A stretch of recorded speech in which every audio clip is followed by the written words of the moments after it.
নমস্কার প্রিয় দর্শক বন্ধু। ভারতবর্ষের সবথেকে বড় ব্যাংক অর্থাৎ এসবিআই ব্যাংকের গ্রাহকদের জন্য দুঃসংবাদ বা খারাপ খবর। কি খারাপ খবর এই নিয়ে আমরা দেখব যে স্টেট ব্যাংক কি নোটিফিকেশন দিয়েছে বা পত্রিকাতে কি লিখেছে।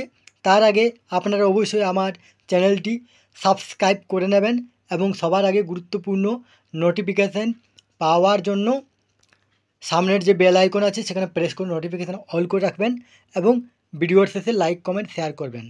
তাহলে আসুন কি খারাপ খবর সেই নিয়ে আমরা দেখব। দেখুন এখানে পত্রিকাতে কী লিখেছে দেখুন। এসবিআই মধ্যবিত্তকে কপ বৃদ্ধি ইএমআই ঋণের উপর সুদের হার বৃদ্ধি করল স্টেট ব্যাংক অফ ইন্ডিয়া।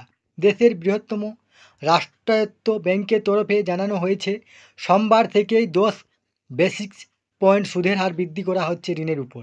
ফলে নিশ্চিতভাবেই এক ধাক্কায় বাড়ছে ইএমআই এর খরচ। গত কয়েক মাস ধরে আগুন বাজারের মাঝে ফের পকেটে টান মধ্যবিত্তের। সোমবার কপালে ভাঁজ বাড়ালো স্টেট ব্যাংক থেকে ঋণ নেওয়া আম আদমিদের। ফের গাড়ি বা ব্যক্তিগত ঋণে সুদের হার বৃদ্ধি করেছে স্টেট ব্যাংক অফ ইন্ডিয়া। চলতি মাস থেকেই বাড়ছে এসবিআই গ্রাহকদের গাড়ি ও ব্যক্তিগত ঋণের ইএমআইয়ের উপর বাড়তি কড়ি গুনতে হবে।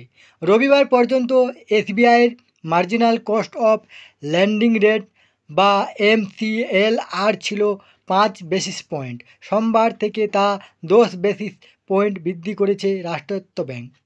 এই MCLR-এর উপরেই নির্ভর করে গাড়ি বাড়ি সহ অন্যান্য বেশ কিছু ঋণের সুদের হার। এই কারণে গ্রাহকদের ইএমআই বাড়তে চলেছে। গত এক বছরেরও বেশি সময় ধরে রিজার্ভ ব্যাংক একটানা রেপো রেট অপরিবর্তিত রাখার পরেও ঋণের উপর সুদের হার বৃদ্ধি। এই নিয়ে মধ্যবিত্ত ব্যক্তিরা চিন্তিত। বিশেষ করে মধ্যবিত্তরা ঋণের উপরেই নির্ভর করে গাড়ি বা বাড়ি। এই তথ্যটি আপনার সাথে শেয়ার করলাম। সুস্থ থাকবেন, ভালো থাকবেন। ধন্যবাদ।